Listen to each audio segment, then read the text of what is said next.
Bonjour tout le monde, dans cette vidéo, quelques expressions pour exprimer son mécontentement, sa colère. D'accord? Vous n'êtes pas content en français et vous voulez l'exprimer. Nous allons voir quelques phrases très importantes. Alors tout d'abord, on peut exprimer sa colère, anger, son mécontentement, de différentes manières avec une intensité plus ou moins forte. Pas de problème. On commence déjà par regarder l'expression être en colère. C'est une expression très utile. Être en colère, je suis en colère, tu es en colère, etc. Alors on commence avec une intensité de moins forte. Être agacé, être énervé. Donc ce sont des choses qui nous posent problème, on commence à perdre patience, on est un peu irrité, agacé, énervé. D'accord ? Une bonne expression aussi avec le ça, si je dis voilà, cette chose m'énerve, cette chose m'agace. D'accord ? Je n'aime pas cette chose, ça me déplaît. Je peux dire voilà, ça m'énerve. D'accord ? On peut aussi dire bien sûr à une personne, tu m'énerves. Oh là là, tu m'énerves à faire ça. D'accord ? Bonne expression. Ensuite, un degré un peu plus fort, on va être fâché ou on va être en colère. En colère, c'est une expression que vous connaissez, je pense.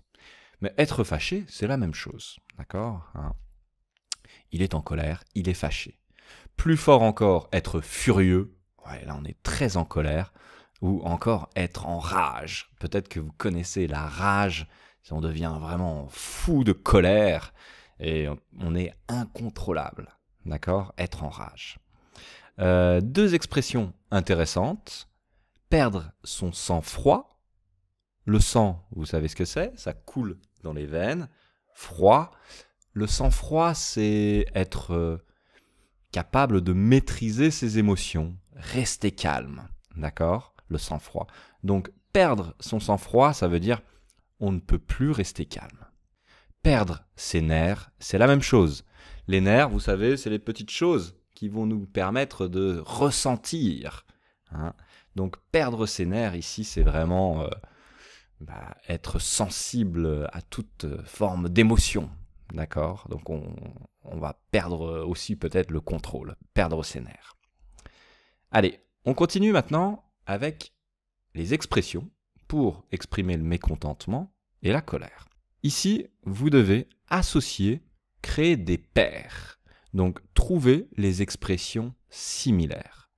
Attention, toutes les expressions expriment le mécontentement, la colère, mais essayez de trouver des paires qui se ressemblent, vraiment. Allez-y, vous avez 30 secondes, c'est à vous. Allez, on passe à la correction. Donc, c'est scandaleux. Un scandale, peut-être que vous connaissez, c'est scandaleux. Oh là là, c'est inadmissible. Ce n'est pas acceptable, c'est un scandale. C'est inadmissible, c'est inacceptable. D'accord ? Il y en a ras-le-bol. C'est une expression. On l'a vu dans les pronoms en et i. Ras-le-bol, ça veut dire que c'est à la limite du bol. D'accord ? Il y en a ras-le-bol, ça veut dire en fait que ce n'est plus possible. Trop, c'est trop. D'accord ? La limite est dépassée, c'est trop. D'accord ? Il y en a assez. Vous plaisantez ? Plaisanter, c'est le verbe peut-être rigoler. Vous rigolez ? Vous plaisantez ? Vous rigolez, j'espère. Are you kidding ? Oui. C'est problématique. C'est embêtant.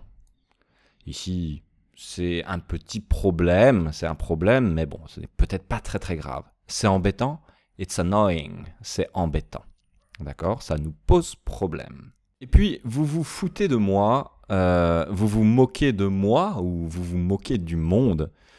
Voilà, c'est quand une personne vraiment n'a aucun intérêt, ou peut-être n'a vraiment pas d'estime pour l'autre personne. Elle méprise l'autre personne, peut-être qu'elle se fout, peut-être qu'elle se moque de l'autre. Donc ça, attention, c'est assez familier. Donc, to laugh at someone, ici dans le sens vraiment to not care, d'accord ? Vous vous foutez de moi, vous rigolez, d'accord ? Allez, Donc, ces expressions, j'ai fait une liste. On va les regarder quand même pour les expliquer un peu plus en détail. C'est embêtant. On l'a vu, hein, c'est embêtant. Ah, c'est un problème, c'est embêtant. It's annoying, d'accord? Ce n'est pas mon problème. Voilà, bon, vous avez perdu ma commande, mais ce n'est pas mon problème, d'accord? Hein? Ça commence à bien faire. Ça commence à bien faire, ça veut dire que, voilà, it starts to be a bit annoying, d'accord? Ça commence à faire beaucoup. Ça commence à bien faire, ça commence à faire beaucoup, ok? Hein? Je vais bientôt m'énerver, ok? Comment ça, le vol est annulé? Comment ça, c'est pour remettre un peu, pas en question, mais voilà, pour dire, ici, mais ce n'est pas normal. Comment ça? C'est ridicule, ce n'est pas normal. Hein? Vous rigolez, j'espère? Ok, vous connaissez le verbe rigoler, un peu comme rire, d'accord? Vous rigolez, j'espère? Vous plaisantez? Deux bonnes expressions. Vous vous moquez de moi? Are you making fun of me? Hein? Are you kidding me? Vous vous moquez de moi? Vous vous moquez, vous vous foutez du monde. On peut aussi dire ça de manière générale. Hein? C'est ridicule, c'est scandaleux. Et ouais, c'est très fort. C'est incroyable, d'accord? Mais dans le sens, c'est incroyable, dans le sens, ce n'est pas normal, hein, d'accord? C'est pas croyable. Une autre expression, il n'y a pas de ne ici, on ne dit pas ce n'est pas croyable, c'est pas croyable directement. Quoi? Vous êtes sérieux? Ici, vraiment, on doute, tellement c'est ridicule. Hein? Mais c'est pas vrai. Vous êtes sérieux? Hein? Bon, comme en anglais, hein? C'est insupportable, d'accord? On ne peut vraiment pas supporter cette situation. C'est insupportable. C'est inadmissible. On l'a vu. J'en ai marre. On l'a vu dans la dernière vidéo. I have enough of it. Hein? I'm fed up. J'en ai ras-le-bol. Donc, c'est l'histoire de la limite. Le bol qui est rempli. On est à la limite. Hein? Et trop, c'est trop. D'accord? J'en ai marre. J'en ai ras-le-bol. Trop, c'est trop.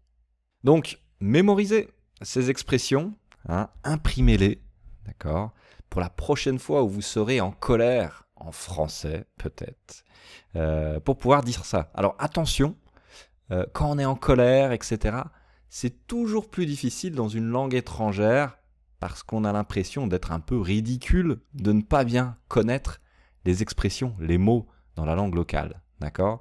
Donc, apprenez bien ça. Hein, ça, c'est des expressions que vous pouvez utiliser de manière générale. Ok? Allez, quelle situation correspond à votre réaction? Donc, ici, vous avez une réaction. Hein, vous rigolez, j'espère? Quelle a été la situation? Donc, faites en sorte, et c'est ce que j'ai dit avant, que votre réaction matche la situation. D'accord? Que ce soit logique. Peut-être que ce ne soit pas trop fort, ou alors pas assez fort. D'accord? Allez-y, essayez de faire l'exercice. Très bien. Alors, c'est embêtant. On a dit que c'était un peu dans le sens, c'est problématique. C'est un petit problème. Mais bon, voilà, ça pose problème. Votre téléphone n'a plus de batterie. Votre téléphone est tombé et ne fonctionne plus. Eh bien, je pense que c'est le premier. D'accord? Ce n'est pas très grave. Ah, je n'ai plus de batterie, c'est gênant, d'accord? Hein? Mais là, il ne fonctionne plus, c'est peut-être un peu plus fort que embêtant. Vous rigolez, j'espère. Le restaurant est complet, il n'y a plus de table de libre. L'ambassade a perdu votre passeport. Eh bien, ici, c'est la deuxième, bien sûr. Ok? Hein? Le restaurant est complet, ce n'est pas forcément de la faute du restaurant, il est complet, c'est tout. Hein? D'accord? L'ambassade a perdu votre passeport, oui. Ici, c'est vraiment une blague. Hein, c'est une blague, ce n'est pas possible. Ce n'est pas mon problème. On vous explique que votre commande a été perdue. Ok? Le facteur ne veut pas rentrer car il a peur de votre chien. Bon, alors, ça, je pense que c'est votre problème, donc c'est A. D'accord? La commande a été perdue, bon, oui, ce n'est pas votre problème. C'est le problème de l'entreprise qui s'occupe de la commande. Hein? Là, c'est votre problème avec le chien. Hein. Ça commence à bien faire, on a vu l'expression. Hein. Voilà, ça commence à être un peu trop. votre livraison est arrivée avec du retard. C'est la 3e fois que votre colis est livré à une mauvaise adresse. Donc ici, c'est le B. Vous commencez vraiment à être énervé parce que ce n'est pas la première fois. Ça commence à être trop. D'accord? Ça commence à bien faire. Ça commence à faire beaucoup. Ça va, ces expressions? Bon, eh bien, mémorisez-les. Mémorisez surtout ici cette page. Mémorisez tout ça. Et j'espère que ça vous sera utile. Bon, même si on n'exprime pas toujours son mécontentement tous les jours. Allez, on termine avec une expression, ici, par rapport à la colère. Regardez l'image. Et c'est une expression française. Alors, peut-être dans d'autres pays aussi. Dites-le moi si vous avez la même expression dans votre langue. Qu'est-ce que c'est en français? Qu'est-ce qu'on va dire? Chut. Eh bien, en français, on va dire c'est la goutte d'eau qui fait déborder le vase. D'accord? Donc, c'est une expression. Encore une fois, quand ça commence à bien faire, que ça commence à être trop, on en a ras-le-bol, c'est un peu la même chose. Eh bien, on dit, oh là, c'est la goutte d'eau qui fait déborder le vase. C'est-à-dire, c'est une petite chose supplémentaire qui fait que peut-être vous allez exploser de colère. D'accord? Trop, c'est trop. Donc voilà, pour cette expression. On a terminé, j'espère que vous avez appris des choses intéressantes ici. Bonne journée à tous et à très vite pour une prochaine vidéo. Ciao, bye.